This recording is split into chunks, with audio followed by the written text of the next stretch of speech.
Fear does not always announce itself as fear. Sometimes it announces itself as avoidance. The email that has been sitting in the drafts folder since Tuesday, because the sending of it would initiate a conversation the person is not ready to have. The decision that has been delayed, reasonably delayed, urgently delayed again and again, because every time the deciding moment approaches, another legitimate reason to wait presents itself. The conversation that keeps being moved to a better time that has not yet arrived, because the better time would have to be a time when the outcome is more predictable than it currently is. The thing that keeps not happening, that is fear. Wearing the clothes of wisdom or timing or preparation. Sometimes it announces itself as busyness. The person who is genuinely occupied with genuinely important things, who cannot seem to find the hour to address the one thing that would change most. Not because the hour does not exist, because the occupied mind is safer than the hour that would require facing what the busyness has been providing cover for. Sometimes it announces itself as nothing at all. The thing that is not even acknowledged as a thing, that lives in the background of the interior as a kind of heaviness without a name. The weight of the unfaced thing, pressing at the edges of every other thing, coloring the days with a quality of dread that cannot be located because the thing producing it has never been directly looked at. This is Thursday, May 7th, and today, you are being invited to face what has been unfaced, not dramatically, not with a performance of courage that the morning did not actually produce. With the quiet, honest, specific acknowledgement of what you have been not facing and the genuine reception of what God has to say to it. His word declares in the book of 2 Timothy chapter 1 verse 7 that God has not given us a spirit of fear, but of power and of love and of sound mind. Power, love, sound mind, those are what was given. The fear is not from God, it arrived from somewhere else, and the God who did not give the fear is the God who speaks into it, who goes to the exact place the fear is living and says what the fear was preventing from being heard. Before we enter this prayer, write in the comments right now, Lord, speak to what I am afraid to face today. I bring it out of the shadow and into your light. Write it as the bringing out, the specific, deliberate act of moving what has been in the shadow toward the light where God speaks. Like this video as an act of choosing to face what the week has been providing reasons to avoid. Subscribe to this channel so we can begin every morning together, especially the Thursdays when the thing that needs to be faced has had all week to establish its avoidance patterns. And share this prayer with someone you know is not facing something they need to face, not to tell them what the thing is, to give them the God who speaks to it. Now let us bring what has been unfaced before the one who speaks to what we are afraid of. Lord my God and my Father, I come before you on this Thursday morning, and I do something I have been not doing since this thing established itself in my interior. I name it, not to someone else, to you, because you already know it, and the naming is for my benefit, not yours. The naming is the beginning of the facing, the acknowledging of the thing that has been living in the shadow of avoidance, as the first movement toward the light where it can be seen and spoken to. I name it now. The relationship I have been avoiding having the conversation with, because the conversation might confirm something I am not ready to know. The decision I have been deferring because making it would close a door I am not ready to close. The possibility I have not been pursuing because pursuing it would mean risking a failure I am not ready to experience. The truth about myself that I have been not looking at because looking at it directly would require something I have been hoping to avoid requiring. I name these. I move them from the shadow. I bring them into this prayer, and I ask you to do what only the light you provide can do. Your word declares in the book of John, chapter 8, verse 32, that you will know the truth, and the truth will set you free. The truth. Not the feared version of the truth that the avoidance has been constructing. the actual truth, which is almost always less catastrophic than the feared version, the actual truth about the relationship, the actual state of the decision, the actual level of the risk, the actual thing about myself. The truth that sets free is rarely the truth the avoidance was protecting against. It is the truth that was being kept from arriving by the fear of what the truth might say. What does the truth actually say, Lord? Speak it into the shadow, into the thing I have been not facing, into the specific place where the fear has been living and the avoidance has been operating. I am listening. I am ready for the truth that sets free. Father, I want to be honest about what the unfaced thing is doing to the rest of the interior. The unfaced thing is not contained to its own corner. It contaminates the adjacent spaces.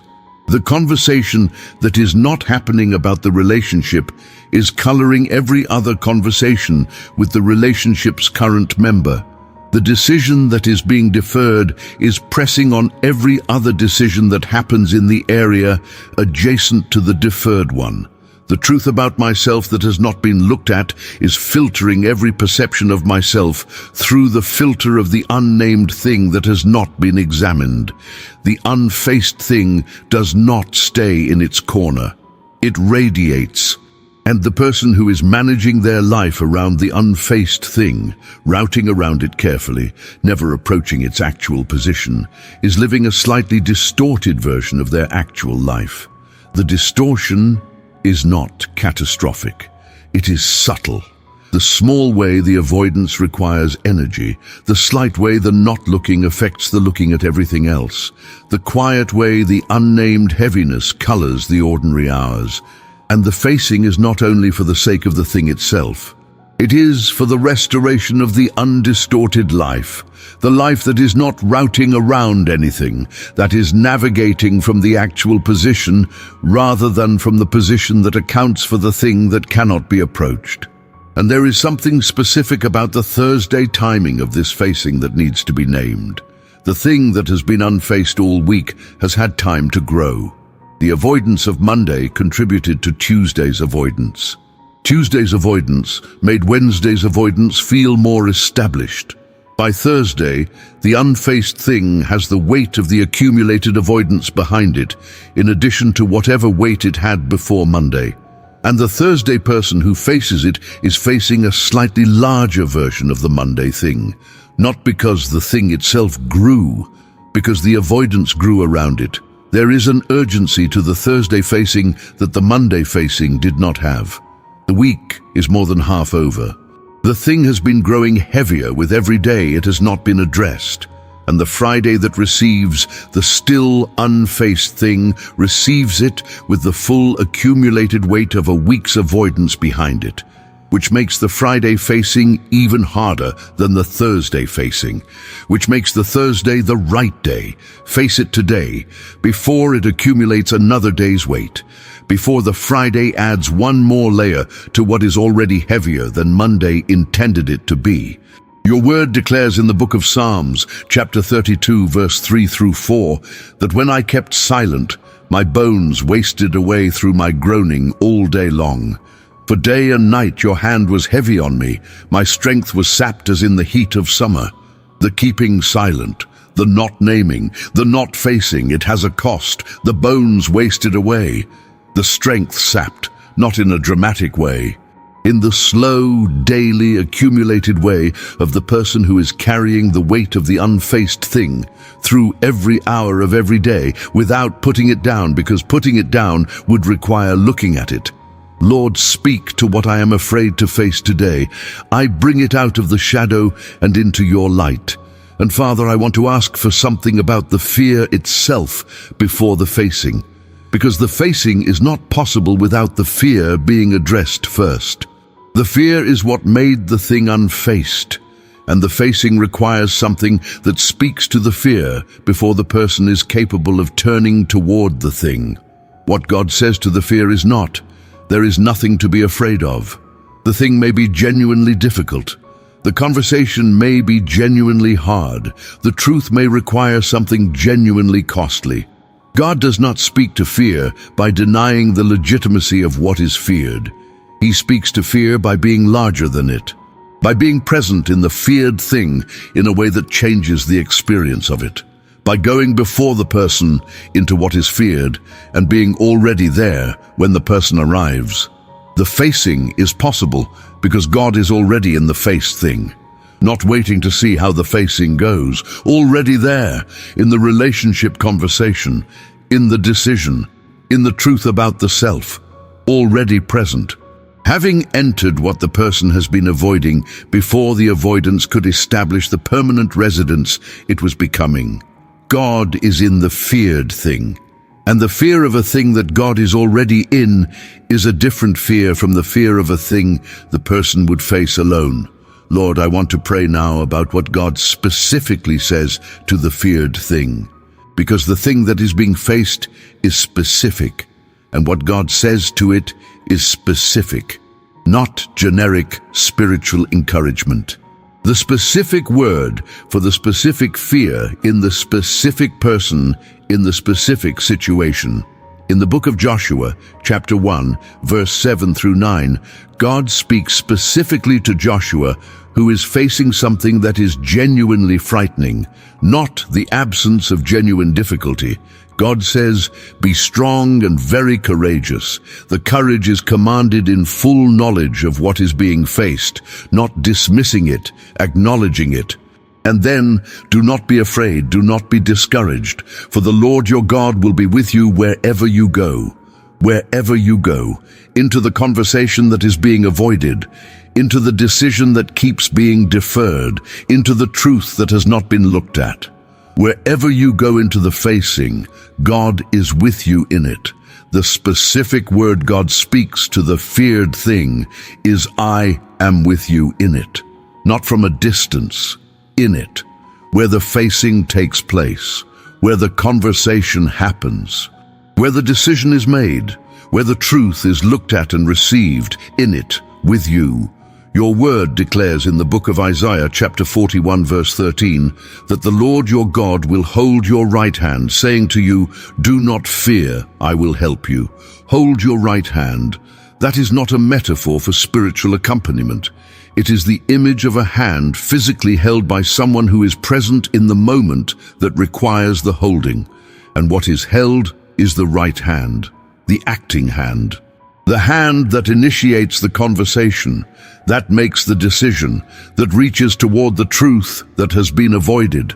The hand that does what needs to be done, and it is held before it acts, before the conversation begins, before the decision is made, before the truth is faced. God holds the hand that is about to face what it has been afraid to face, and the holding makes the facing possible.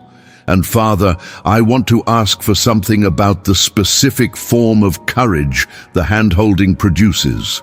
It is not the courage that pretends the feared thing is not frightening. It is the courage that is frightened and acts anyway, not because the fear was resolved, because the hand is held. The person who faces the difficult conversation with fear in the heart and God's hand holding theirs is more courageous than the person who faces it without fear, because the courage of the person who is held through the fear is real courage.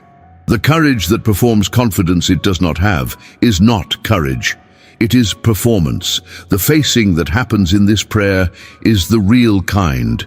The person who acknowledges the fear, names the thing, and moves toward it, with God's hand holding theirs, is doing something that the fearless performance never achieves. They are genuinely facing what is genuinely frightening, and they are doing it from the held position. Your word declares in the book of Deuteronomy, chapter 31, verse 6, that be strong and courageous. Do not be afraid or terrified because of them, for the Lord your God goes with you. He will never leave you nor forsake you, goes with you, into the conversation, into the decision, into the facing. The Lord goes with, not in the sense of watching from a distance, in the sense of being present in the moment the hand does what it was afraid to do. Lord, speak to what I am afraid to face today. I bring it out of the shadow and into your light. Lord, speak to what I'm afraid to face today. I bring it out of the shadow and into your light. Father, I want to ask for something very specific about what comes after the facing. The facing is not the end, it is the beginning. What comes after the facing is often the most important part. The conversation that was avoided and has now happened produces something that the avoidance was preventing. The decision that was deferred and has now been made creates a new situation that the deferral was holding back. The truth that was not looked at and has now been seen requires a response that the not looking was making impossible. The God who was in the feared thing is also in what the facing produces. The conversation outcome, whatever it is held by the one who was in the conversation before it happened. The decision result, whatever it reveals, is worked in by the one who was in the decision before it was made. The truth, whatever it requires, is being used by the one who was already in the truth before the person arrived at it. The facing is not the end of God's involvement. It is the beginning of his work in what the avoidance was preventing him from working in. Every month and every week and every day that the thing was unfaced was a month and a week and a day that God was waiting in the face thing for the person to arrive so the real work could begin. Your word declares in the book of Jeremiah chapter 33 verse 3 that God says, "Call to me, and I will answer you and tell you great and unsearchable things you do not know." Great and unsearchable things, the things on the other side of the facing. The things the avoidance was keeping the person from receiving. The insight into the relationship that the avoided conversation would have produced. The clarity about the decision that the deferral was preventing from arriving. The understanding of oneself that the unfaced truth was withholding. All of it, great and unsearchable, waiting on the other side of the thing that was being avoided. Call to me. That is this prayer, the call that initiates the facing, and the answer is coming. With great and unsearchable things that were waiting there all along. And I want to name something about what the person who faced what they were avoiding carries into the rest of the week. They carry relief. Not the relief of a person who avoided the thing successfully, the relief of a person who faced it and found that God was in it, that the feared thing was not as catastrophic as the avoidance had predicted. That the conversation produced something the avoidance was preventing both people from receiving. That the decision made and lived with for a few hours is actually manageable in a way that the deferral never allowed the mind to discover. The person who faces and finds God in the facing has evidence, specific, personal, lived evidence that the feared thing when entered with God is not what the avoidance claimed it was. And that evidence changes the relationship to the next feared thing. Not eliminating the fear, providing a track record that changes the quality of the fear. The God who was in this feared thing was the same God who will be in the next one. Your word declares in the book of 1 Samuel, chapter 17, verse 37, that David said, "The Lord who rescued me from the paw of the lion and the paw of the bear will rescue me from the hand of this Philistine." The prior facings, the track record, the evidence from previous feared things that God was in them. That evidence is what makes the facing of the current feared thing possible from a different posture, not the first facing, the latest in a series of facings where God was present in everyone. Father, as this prayer closes, I want to receive the specific courage that the facing of today requires. Not the general courage of a person who has decided to be brave. The specific courage that the specific thing requires. The courage for the exact conversation that has been avoided. The courage for the exact decision that has been deferred. The courage for the exact truth that has not been looked at. The specific, precisely sized courage for the specific, precisely identified thing. That specific courage is available. It is not manufactured by the person in the moment of need. It is received from the one who holds the hand before the action, from the one who goes before into the feared thing and is already there when the person arrives, from the one who said to Joshua, and who says to this person, "Be strong and very courageous, not because the thing is easy, because I am with you in it." Your word declares in the book of Romans, chapter 8, verse 31, that if God is for us, who can be against us? For us. In the facing, in the conversation, in the decision, in the truth, for us. The specific feared thing does not have an authority that exceeds the one who is for the person facing it, whatever the conversation produces. Whatever the decision reveals, whatever the truth requires, God is for the person who is facing it, and forness of that specific quality does not leave any space for the fear to be the final word about the thing. Face it today, Lord, with me, before me, in it when I arrive, speaking to it before I have found the words, holding the hand that does what needs to be done. The thing has been in the shadow long enough. The light is here. The speaking is available. And the facing, done in the company of the one who goes before, is possible in a way that the facing done alone would not be. And I want to name something about what the person looks like after the facing, not before it. Before the facing, the person is shaped by the avoidance. They are managing their life around the unfaced thing. They are spending energy on the rooting around. They are carrying the weight of the not looked at. After the facing, even when the facing is difficult, even when the truth required something costly, even when the conversation produced something hard to receive, the person has the specific lightness of someone who is no longer managing around the thing, who is dealing with the actual reality rather than the feared version of it, who has their energy back from the rooting. That lightness is available today, not after the feared thing is resolved, after it is faced. The facing produces the lightness before the resolution, because the weight was not in the difficult thing. The weight was in the not facing of it. Your word declares in the book of Psalms, chapter 32, verse 7, that the psalmist says to the Lord, "You are my hiding place. You will protect me from trouble and surround me with songs of deliverance." Songs of deliverance. After the naming, after the facing, after the keeping silent ended and the truth was brought out of the shadow. Songs. The deliverance that follows the facing is accompanied by songs, because what was feared and faced is no longer the thing that was governing.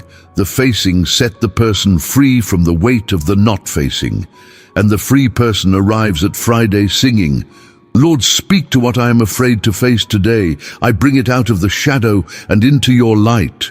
That is the declaration this Thursday begins from. The thing is named, the shadow is broken, the light is invited in, and the God who speaks to what is feared is already speaking in the place the avoidance has been occupying.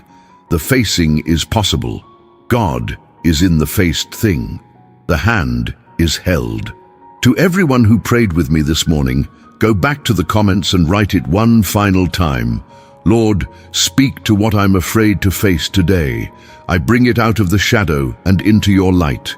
And then, when the Thursday provides the moment, take the step.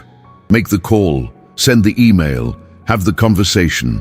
Make the decision, look at the truth, the hand is held, God is already in it. Subscribe to this channel and come back tomorrow morning. We are here every day, facing with God what cannot be faced alone. Share this prayer with someone who is not facing something they need to face. Not to tell them what it is, to give them the God who holds the hand before the facing begins.